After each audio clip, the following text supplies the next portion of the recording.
अधिवेशन में आए हुए देश के और कुछ अन्य विदेशी संस्थानों से पधारे हुए विद्वत समाज और मित्र, लेकिन जब बोलना शुरू करते हैं तो कोयल से कौवे की पहचान अलग हो जाती है। कोयल का गाना सुरीला मीठा लगता है, कौवे के बारे में कहा जाता है कि जल्दी जल्दी यहाँ से चला जा, तेरी आवाज अच्छी नहीं, क्योंकि तुम्हारे पास कुछ देने के लिए नहीं। मेरा ये सौभाग्य था कि मैं JNU से अपना काम पूरा करने के बाद Indian institute of advance studies में इसी विषय पर 2 वर्ष तक एक शोध छात्र के रूप में काम करता रहा। और अभी कुछ ही समय पहले मैंने अपना एक पुस्तक का मैन्युस्क्रिप्ट उनको दिया, तो थोड़ा सा मुझे इस क्षेत्र के बारे में कहने का बौद्धिक साहस है। पहले तो मैं अच्छी खबर आपको देना चाहता हूँ, क्योंकि कम से कम 4 परिवर्तन ऐसे हैं जिन पर भारत गर्व कर सकता है और दुनिया की बिरादरी में भारतीयों को संतोष होना चाहिए। लेकिन फिर खराब खबर के लिए भी तैयार रहना चाहिए कि ऐसी क्या जगह हैं, ऐसे क्या मोर्चे हैं जिन पर मेरी पीढ़ी, जो आज़ादी के बाद तो पैदा हुई थी लेकिन अब 70 और 80 बरस की उम्र के दायरे में, जिसको बहुत मौका मिला आंदोलनों का, नीति निर्माण का, सरकारों को उलटने पलटने का, उसके बावजूद ये 7 सवाल नई पीढ़ी को हम लोग उनको सुलझाने के लिए मजबूर हैं, उनके सामने रखने के लिए मजबूर हैं। और फिर 4 उपाय भी हैं जो हमने पहचान तो लिया लेकिन उसको करने की हमारी क्षमता नहीं रही। जनता ने साथ दिया, फिर भी हम नीति निर्माण के समय हमारे पांव डगमगा गए। लेकिन वो 4 इलाज ऐसे हैं कि आने वाला भारत, आज का भारत अगर उस इलाज को करेगा तो निश्चित लाभ होगा। जैसे 100 बीमारियों की एक दवा है सुबह उठ जाना, खान पान पर नियंत्रण करना, मन को शांत रखना। ये आज से नहीं, कई हजार साल से कहा जा रहा है और दुनिया में बताया जा रहा है। अब अगर हमको अपने खान पान पर नियंत्रण नहीं है, अपने उठने जागने पर नियंत्रण नहीं है, अपने मन पर नियंत्रण नहीं है, तो दुनिया के 1000 डॉक्टर भी हमारा क्या भला करेंगे। वैसे ही एक राष्ट्र के रूप में, एक समाज के रूप में हमको मालूम है कि हमारी समस्याओं का इलाज क्या है। लेकिन अगर उधर प्रवृत्ति नहीं हुई, अगर समाज का रुझान नहीं हुआ, तो दुनिया हमारे ऊपर हंसेगी और आने वाली पीढ़ियां हमको वैसे ही लांछित करेंगी। जैसे यूरोप में एक 16 साल की लड़की है ग्रेटा थर्नबर्ग, वो उठ के कहती है बड़ी बड़ी महफिलों में, अमेरिका के राष्ट्रपति को, रूस के राष्ट्रपति को, इंग्लैंड के प्रधानमंत्री को, कि आपको ये हक नहीं था कि आप हमारे भविष्य का सौदा करें, लेकिन आपने जो विकास का रास्ता अपनाया उससे इतना प्रदूषण हो रहा है कि आने वाले समय में ये धरती रहने लायक नहीं रह जाएगी। और ये बड़े बड़े नेता, महाबली वैसे ही आंख झुकाए बैठे रहते हैं उस लड़की के इस आरोप के खिलाफ या उसके मौके पर। जैसे द्रौपदी की चित्कार के समय भीष्म और द्रोणाचार्य और धृतराष्ट्र आंख झुकाए बैठे थे। तो उस तरह की ये महासभा बन गई है पूरे भारत और पूरी दुनिया का चिंतक मंडलों का समागम। हर समागम में चर्चा होती है, समाधान है, लेकिन हमारी समस्या दुर्योधन की है।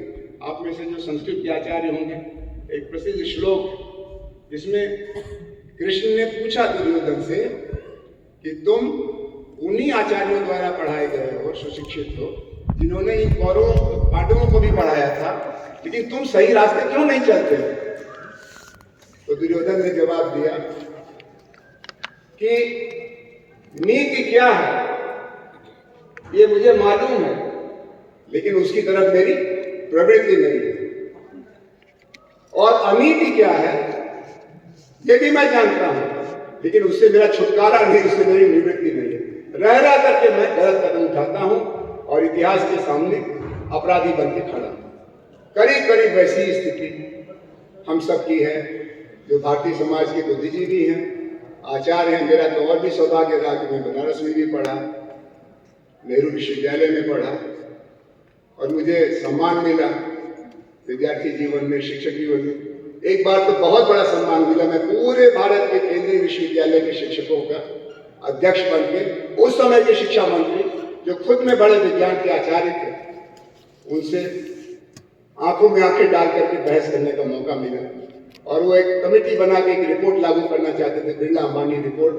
तो हम लोगों ने तर्क के आधार पर, दबंगई के आधार पर नहीं, उस रिपोर्ट को पुर्जा करके कूड़े के डिब्बे में फेंकवा दिया।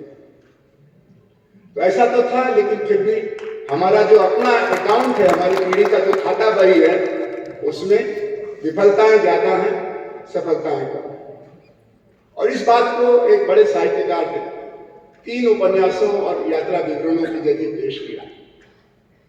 तो पहले तो उनकी चर्चा हो जाए वीएस नायपॉल की।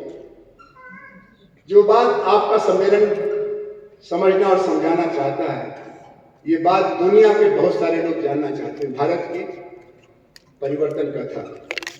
तो वीएस नायपॉल पहले 1960 के दशक में आए, उनको नोबेल प्राइज मिला है तो आपको मालूम है, और वो भारतवंशी है, ये भी मालूम है आपको। उनके पुरखे धान और गन्ने की खेती कराने के लिए कैरिबियन द्वीप समूह में गिरमिटिया बन के गए थे, कॉन्ट्रैक्ट लेबर। वो तीसरी पीढ़ी थे परदेसी भारतीयों की जो इंग्लैंड जाके पढ़े और अंग्रेजी के बड़े प्रसिद्ध साहित्यकार थे। तो उन्होंने जो पहली किताब लिखी भारत के बारे में, जो 1960 का भारत था, 1965 का भारत था, उसका शीर्षक रखा था India an area of darkness. यहाँ जो अंग्रेजी साहित्य के विद्वान बैठे होंगे उनको उसके बारे में मालूम। फिर वही वीएस नायपॉल जो 60 के दशक में आया, फिर तो चारों तरफ अंधेरा दिखाई पड़ रहा था, वो 75-77 में है। आप में से जो 75-77 में हमारी तरह से 20-22-15 बरस के रहे होंगे, याद है, वो इमरजेंसी का जमाना था। तो उन्होंने पूरे भारत को देख करके 75 और 77 के भारत के बारे में किताब लिखी, इंडिया अ वुंडेड सिविलाइजेशन।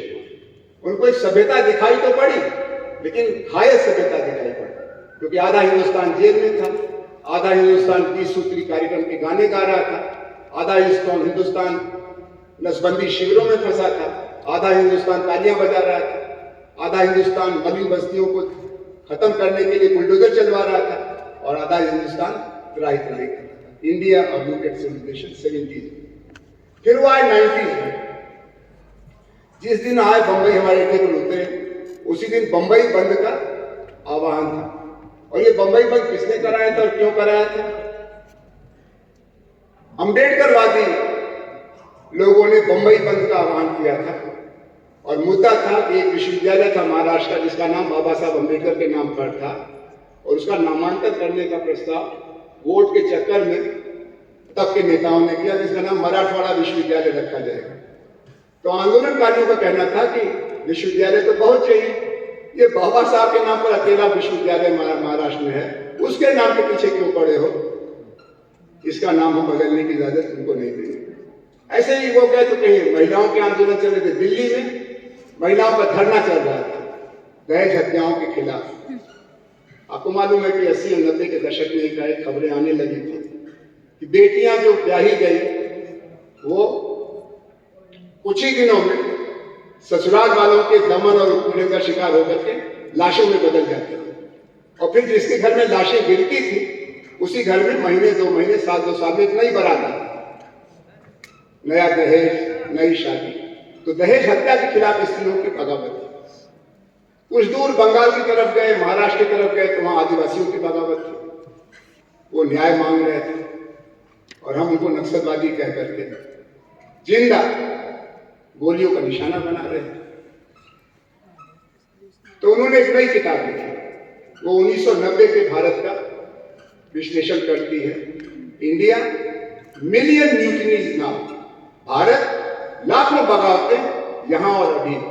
यानी एक सोया हुआ देश, अंधेरे में फंसा हुआ देश, 200 साल की गरीबी और गुलामी से प्रताड़ित देश 65 बरस के अंदर बोलने लगा, जागने लगा, न्याय की पुकार करने लगा, और उसको किसी का इंतजार नहीं था, किसी पर भरोसा नहीं था। वो अपनी शक्ति के आधार पर अपना भविष्य बनाने के लिए निकल पड़ा था। ये था स्वराज का मंत्र। आज हम लोग और 10 साल आगे जा रहे हैं, तो हमारी 4 उपलब्धियां हैं। अभी मेरे बारे में आपको बताया गया कि मैं पैदाइशी विरोधी रहा, हमारी पीढ़ी में जितने लोग हुए जो 1950 और 60 के बीच में पैदा हुए, उनकी पूरी जवानी निकल गई मुर्दाबाद मुर्दाबाद करते हुए, काला झंडा दिखाते हुए।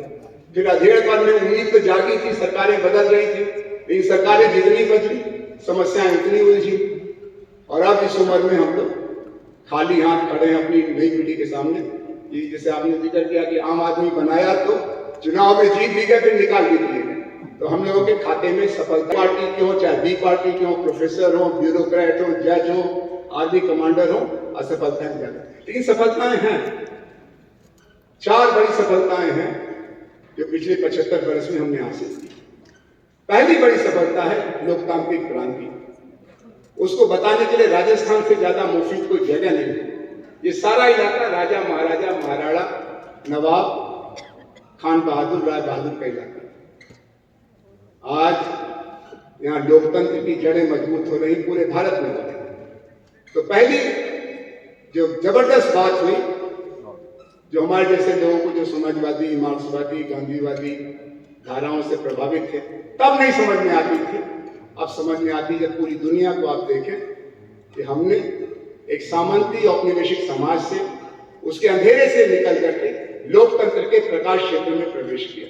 और 75 साल से भारत का लोकतंत्र आहिस्ता आहिस्ता खरामा खरामा आगे बढ़ रहा है। कभी घिसटता है, कभी फिसलता है, कभी गिरता है बच्चे की तरह से। जैसे इमरजेंसी के 19 महीने में लोकतंत्र खत्म हो गया, जैसे आज भी उत्तर पूर्व सीमांत के इलाकों में लोकतंत्र की बजाय सेना की बंदूकें ज्यादा बोल। मध्य भारत में ये छत्तीसगढ़ का इलाका, ये धूलिया का इलाका महाराष्ट्र का, ये बस्तर का अबूझमाड़, वहां भी अभी लोकतंत्र को हम लाने में सफल नहीं हुए। लेकिन व्यापक तौर पर तो एक है लोकतांत्रिकरण। ये बहुत मूल्यवान चीज है, इसको बचा के रखना है, इसको बना के रखना है।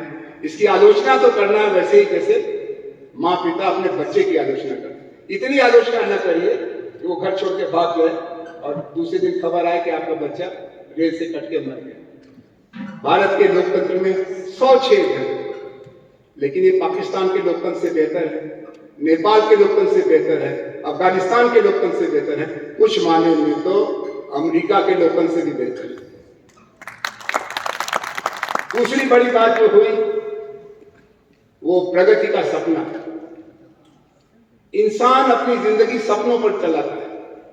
सपने सब मिलते नहीं हैं, लेकिन जो रात में आपने सपना देखा वही सारे दिन आपको याद आता है और आपकी गति देता है।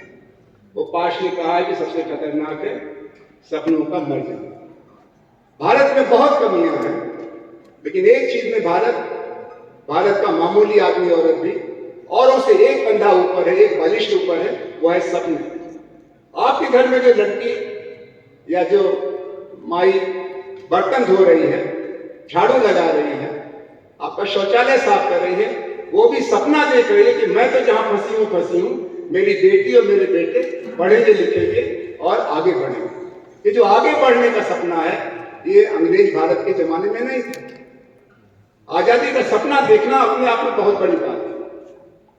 1929-30 मॉडर्न हिस्ट्री के लोग बताएंगे कि 1929-30 में गांधी की पीढ़ी और नेहरू सुभाष की पीढ़ी में यह बहस हुई कि कांग्रेस का लक्ष्य क्या हो, डोमिनियन स्टेटस या पूर्ण स्वराज।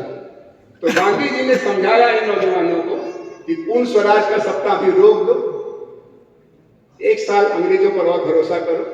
1 साल बाद में भी अगर इन्होंने अपना वादा पूरा नहीं किया तो स्वायत्त राज्य जैसे इंग्लैंड है, जैसे कनाडा है, ऑस्ट्रेलिया है, वैसा भारत बने, ये बात हम छोड़ेंगे और हम तुम्हारे पीछे खड़े हो जाएंगे कि हमको चाहिए पूर्ण स्वराज। तो 1930 में कांग्रेस ने पहली बार पूर्ण स्वराज का संकल्प किया, पूर्ण स्वराज का सपना देखा, और वो सपना 1947 तक आते आते आधा अधूरा ही सही लेकिन हासिल हो गया और लाल किले से यूनियन जैक नीचे उतरा और तिरंगा ऊपर चढ़ गया।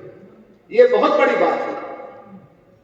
वैसे ही आज भारत के हर कोने में बहुत बड़े बड़े सपने देखे जाते, बहुत बड़े बड़े सपने। उसमें सानिया मिर्जा शामिल है, उसमें सानिया नेहवाल शामिल है, उसमें वो जो ओलंपिक में बंदूक चलाने में गोल्ड मेडल लेके आया था, राठौर या क्या नाम उसका, राज्यवर्धन चोपड़ा जी है, मेरी कॉम है, दूसरी तरफ अभी अभी नोबेल प्राइज मिला हमारे जेएनयू के एक लड़के को इकोनॉमिक्स में, और जो एमआईटी में पढ़ा रहा है, अभिजीत बनर्जी। और अभी बुकर प्राइज मिला एक हिंदी की लेखिका को, गीतांजलि। ये सब सपनों का परिणाम। लेकिन इनके बाद जो उनके पीछे खड़े हैं, गीतांजलि के पीछे, अभिजीत के पीछे, चोपड़ा के पीछे, उनके सपने और बड़े। बेहतर हिंदुस्तान, बेहतर इंसान, बेहतर दुनिया। तो ये जो सपनों का विस्तार हुआ है पिछले 75 साल में, इसीलिए इंदिरा गांधी जी परेशान हो गई जब बहुत आंदोलन होने लगा गुजरात से लेकर बिहार तक। तो उन्होंने कहा समस्या ये नहीं है कि भारत में प्रगति नहीं हो रही है, लेकिन समस्या ये है कि हमारे यहाँ रेवोल्यूशन ऑफ राइवली एक्सपेक्टेशन हो रहा है। मैं तो जितना कर रही हूँ उतना कम पड़ रहा है। तो ये आज के शासकों के लिए समस्या होगी, गहलोत जी के लिए, मोदी जी के लिए। उसका इलाज वो अपनी विचारधारा में निकाले, लेकिन हमको अपनी नई पीढ़ी को कहना है कि सपनों को और परवान करो, बड़े सपने देखो। सपने ही अगर बौने हो गए तो आपका भविष्य क्या बचेगा। इसीलिए हिंदुस्तान की औरत मांग कर रही है कि हमको हिंदुस्तान की लोकसभा विधानसभा में कम से कम 33% है, तो हम 50%, लेकिन तुम्हारे लिए मुरव्वत करते हैं 17% की, लेकिन 33% से कम में आप जनतंत्र का जिंदाबाद हम नहीं लगाएंगे। हिंदुस्तान का गरीब कह रहा है कि हमारे देखते देखते हिंदुस्तान की लोकसभा करोड़पति क्लब में बदल गई। जवाहरलाल नेहरू की लोकसभा में 10% करोड़पति रहे होंगे, 90% स्वतंत्रता सेनानी थे, चाहे वो अलग अलग पार्टियों से आए। आज 90% लोग अपना जब आमदनी का विवरण देते हैं तो कहते हैं कि मेरे पास इतने करोड़ है, इतने करोड़ है, इतने करोड़। और हिंदुस्तान की 80 करोड़ जनता के पास अगर 15वें दिन राशन न पहुंचे तो 16वें दिन खाना नहीं पके। कैसी विडंबना होगी, contradiction, unity of the opposites. तो जो बात मैंने आपसे कही कि ये तीसरी बड़ी बात है। दूसरी बड़ी बात है प्रोग्रेस का सपना, तरक्की का सपना। जो जहां है उससे आगे जाना चाहती है और जाना चाहती है। ये अपने आप में बहुत बड़ी पूंजी है, एक मनोवैज्ञानिक पूंजी है, कल्चरल कैपिटल है। तीसरी बात जो तरक्की की है वो है राष्ट्रीय एकता। अभी हम उससे संतुष्ट नहीं हैं, क्योंकि दिल्ली के लफंगे उत्तर पूर्व सीमांत के लड़के लड़कियों को चिंकी कहते हैं और उनको भारतीय नहीं मानते। वो है अरुणाचल के, मिजोरम के, मणिपुर के, मेघालय के, आसाम के, और कहते तुम नेपाल से कब आए, तुम चीन से आए हो क्या, तुम भूटानी हो क्या, और उनकी राष्ट्रीयता को ठेस लगी। लेकिन फिर भी राष्ट्रीय एकता युगोस्लाविया से ज्यादा है, सोवियत संघ से ज्यादा। सोवियत संघ एक देश था 1917 से लेकर के 1989 तक, 12 टुकड़े उसके हो गए देखते थे। युगोस्लाविया एक देश था मार्शल टीटो के जमाने में, जो जवाहरलाल जी का राज था भारत में। आज युगोस्लाविया के पेट में से 5 देश निकले। पाकिस्तान एक देश था, उसको बनाने के पीछे इस्लाम जैसी मजबूत ताकत थी। 1947 में बना था, 71-72 तक आकर के धूल लुंठित हो गया, 2 टुकड़े हो गए। Ethiopia, there is a delegate from Ethiopia, right? Where is he? He'll tell you that out of Ethiopia there is a new country called Eritrea. They went through civil war for 20 years. Indonesia, out of Indonesia there is a new country called East Timor. हमारे यहां भी अलगाववाद की आंधी चली, आजाद नागालैंड से लेकर के आजाद खालिस्तान तक। बड़ी कुर्बानियां भी हुई, बड़ा खतरा भी उठाया गया, हमारे प्रधानमंत्री की हत्या हो गई। लेकिन आज भारत एक बहुजाति बहुभाषी राष्ट्र के रूप में खड़ा है और दौड़ रहा है, और ये एकता हमारी आजादी के बाद की उपलब्धि है। जिस दिन हम आजाद हुए थे उस दिन 562 छोटे छोटे टुकड़ों को आज सरदार पटेल ने मिलाया था। उसमें छोटी छोटी रियासतें दर्जनों राजस्थान की भी थी, महाराष्ट्र की थी, कर्नाटक की थी, लेकिन आज वो सारी क्षेत्रीयताओं का हमने एक भारतीयता के रूप में समावेश कर लिया। कुछ कम है, कुछ ज्यादा है। भारत में एक नारा लगता है कि दक्षिण वाला कमाता है और उत्तर वाला खाता है, क्योंकि दक्षिण का जो पर कैपिटा, केरल का, तमिलनाडु का, कर्नाटक का, शिक्षा में, स्वास्थ्य में, उद्योग धंधे में जो उनका योगदान है उसकी तुलना में राजस्थान, बिहार, उत्तर प्रदेश कम है। इसीलिए हम लोगों को कभी कभी मजाक में और कभी कभी गंभीरता से बीमारू राज्य भी कहा जाता है। अच्छी बात है कि इस बीमारू राज्य की श्रेणी में से ज्यादातर तथाकथित बीमारू राज्य बाहर निकल आए। राजस्थान को भी बधाई कि वो बाहर निकल आए, लेकिन बिहार के लोग अभी भी चिंतित हैं क्योंकि वो बीमारू की श्रेणी में। उड़ीसा के लोग अभी भी चिंतित हैं, पूर्वी उत्तर प्रदेश, बुंदेलखंड, इनका समाधान कब होगा, कैसे होगा? लेकिन भारत की राष्ट्रीय एकता, हमारी बहुजातीयता और हमारी बहुभाषिकता, ये यूरोप में संभव नहीं हुआ। यूरोप में छोटा सा मुल्क था चेकोस्लोवाकिया, वहां 2 भाषाएं बोली जाती थी, चेक और स्लोवाकियन। आपको यूरोपीय साहित्य के आचार्य बताएंगे कि आज यूरोप में चेकोस्लोवाकिया नाम का राष्ट्र 2 टुकड़े में बट गया, एक चेक राष्ट्र हो गया और एक स्लोवाकिया। हमारी 19-20 भाषाएं ऐसी हैं जिसको बोलने वाले कम से कम 1 करोड़ है।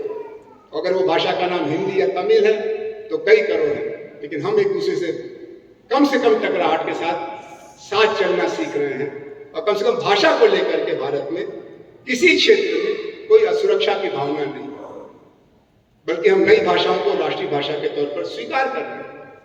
जैसे हमने मैथिली को राष्ट्रीय भाषा का दर्जा दिया, जैसे हमने पहाड़ी इलाके में बोली जाने वाली भोटी और कोंकणी, तो हमारी एक क्षमता विविधता की बढ़ रही है। एक और बात है जो हमारी बहुत बड़ी उपलब्धि है, वो यह कि भारतीय समाज के नवगठन में, in the new construction, reconstruction, new architecture of India, we have been able to build 7 pillars. हमारा देश 200 बरस तक बगैर राज्य सत्ता के था, नो स्टेट पावर। नौकरशाही तो थी लेकिन अपनी नहीं थी, जुडिशरी थी लेकिन अपनी नहीं थी, मीडिया था लेकिन उस पर अंग्रेजी का वर्चस्व था। आज हमने 7 खंबे खड़े कर लिए। वो 7 खंबे कौन कौन से हैं? एक तो हमारा लेजिस्लेचर, हमने चुनाव के जरिए अपने प्रतिनिधि चुनना सीख लिया। आप हार गए, हम जीत गए, हम हार गए, आप जीत गए। फिर अगले 5 साल तक कोई झगड़ा नहीं होता है कि हमारे इलाके का जनप्रतिनिधि कौन है, किसी भी पार्टी का हो। हम उसको काबू में रखने की कोशिश करते हैं, कभी कभी वो बेकाबू घोड़े की तरह से हम ही को पटक देता है। चुनाव जीता एक पार्टी के टिकट पर, जीत चला गया दूसरी पार्टी में। ये सब कमियां तो हैं, लेकिन लेजिस्लेटिव सिस्टम है।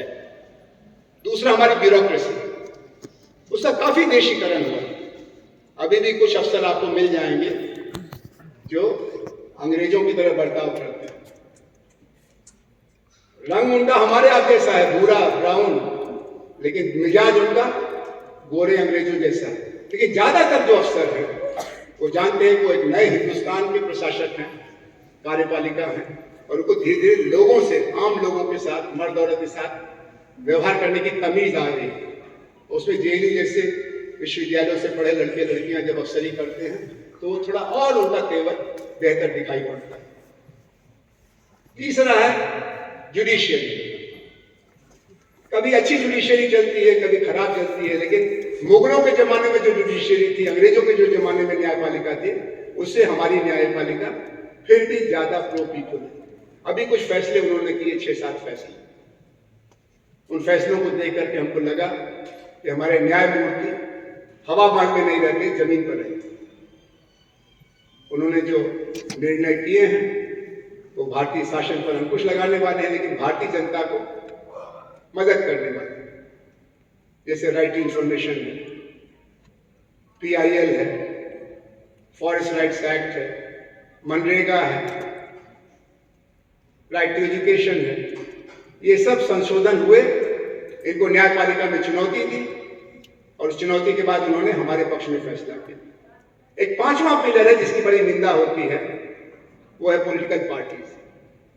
दुनिया के ज्यादातर नव स्वाधीन देशों में राजनीतिक दल बनाना बड़ा कठिन है। पॉलिटिकल पार्टी बनाना एक सोशल जीनियस का काम है। हिंदुस्तान में पॉलिटिकल पार्टी बहुत बड़े पैमाने पर बन रही है और ये भी एक पिलर है। मेरे जैसा आदमी राजनीतिक दलों की बड़ी आलोचना करता है, लेकिन आलोचना के बावजूद ये मानता है कि अगर राजनीतिक दल न हो तो जनता की आवाज थोड़ी और दब जाए। हम कहते हैं कि दल जाति के आधार पर बन रहे हैं, दल क्षेत्र के आधार पर बन रहे हैं, दलों में विचारधारा कम हो रही है, लेकिन जैसा है उसको अगर दुनिया के साथ आप तुलना करिए तो आपको उस पर संतोष होगा। हालांकि एक नारा सारे देश में गूंज रहा है जो बड़ा खतरनाक नारा, जो नई पीढ़ी को राजनीति से दूर ले जाता है, पार्टियों से तो बहुत दूर ले जाता है।